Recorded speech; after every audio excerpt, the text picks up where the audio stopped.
Hello friends, JL Physics. We are discussing about the topic electrostatics. Statics అనేది మనం ఎప్పుడు కూడా రెస్ట్ పొజిషన్లో ఉన్న వాటి గురించి మాట్లాడుకునేటప్పుడు మనం స్టాటిక్స్ అనే వర్డ్ యూజ్ చేస్తాం.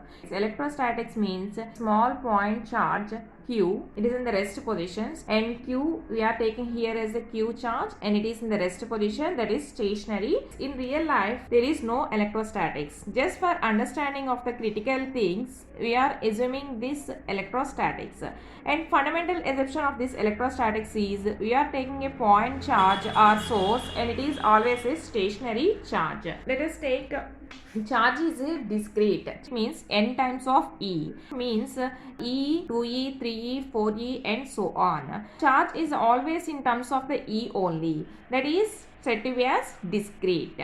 ఎలక్ట్రిక్ ఫీల్డ్ అనేది మనం ఎప్పుడు కూడా మనం క్రియేట్ చేయాల్సిన నెసిటీ అనేది లేదు. అది ఛార్జ్ ఎక్కడైతే ఉంటుందో ఆ ఛార్జ్ దగ్గర ఆటోమేటిక్గా మనకి ఎలక్ట్రిక్ ఫీల్డ్ అనేది దాంతో పాటుగానే ఉంటుంది. ఓకే, సో ఈ ఎలక్ట్రిక్ ఫీల్డ్స్ మనం కన్జర్వేటివ్ ఎలక్ట్రిక్ ఫీల్డ్స్ కింద చెప్పొచ్చు. Properties of the electric fields, del cross E bar equals to 0. దీన్నే మనం ఇర్రొటేషనల్ అని కూడా అనొచ్చు. So electric fields are irrotational.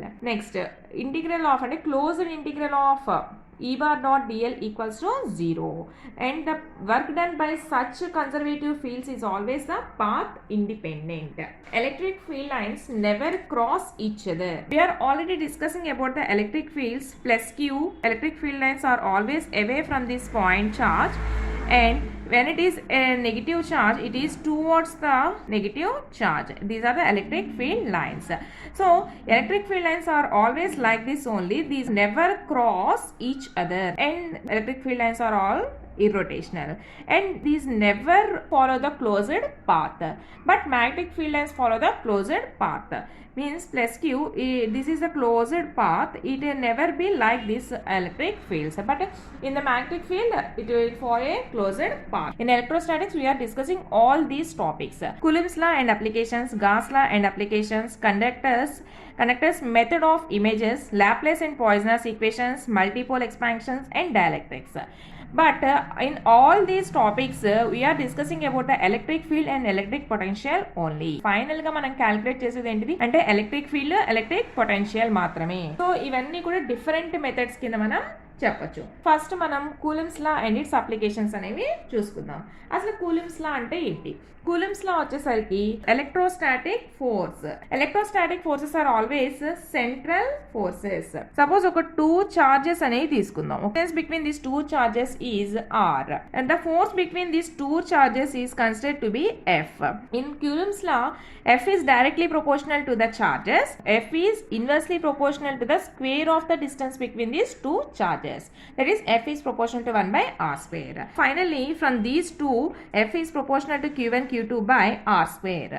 By removing this proportionality, we can take constant value K, then F equals to K Q1 Q2 by R square. For indicating the direction, it depends upon these 2 charges, whether these are the attractive charges or repulsion of charges, depends upon that. So first, what is a K?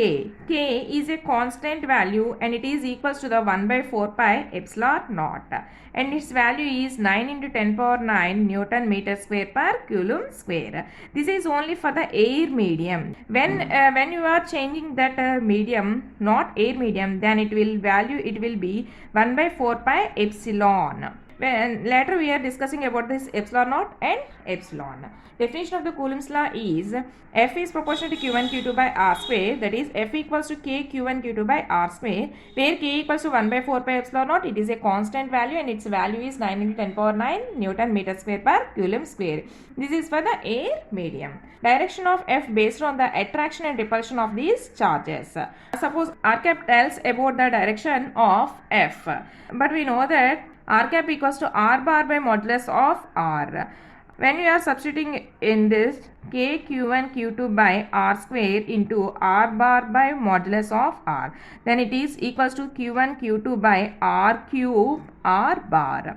F equals to K Q1 Q2 by R square into R cap. R cap tells about the direction of F, Q2 by R square R cap, where K equals to 1 by 4 pi epsilon naught.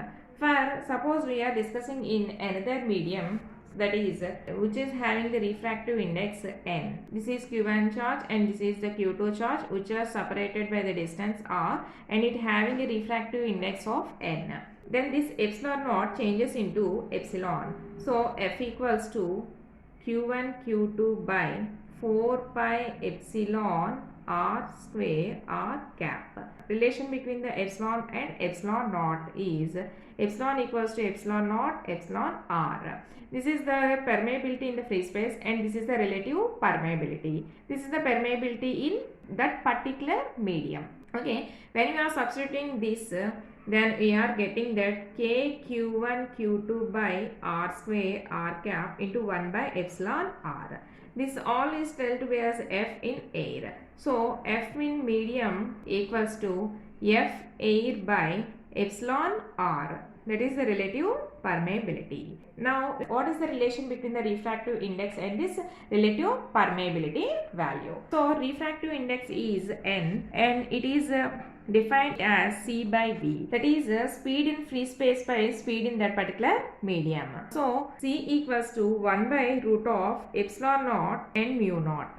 Like that, V equals to 1 by root of mu epsilon, which can be written as mu naught into mu r, epsilon naught into epsilon r. Then finally we get n equals to root of mu r epsilon r. If mu r equals to 1, then we get n equals to square root of epsilon r. That is n square equals to epsilon r. So when we are substituting in the F medium equals to F air by epsilon r, which is equals to the F air by n square. That means when we are changing the medium, F is proportional to 1 by epsilon naught or proportional to 1 by n square when we compare it with the air medium.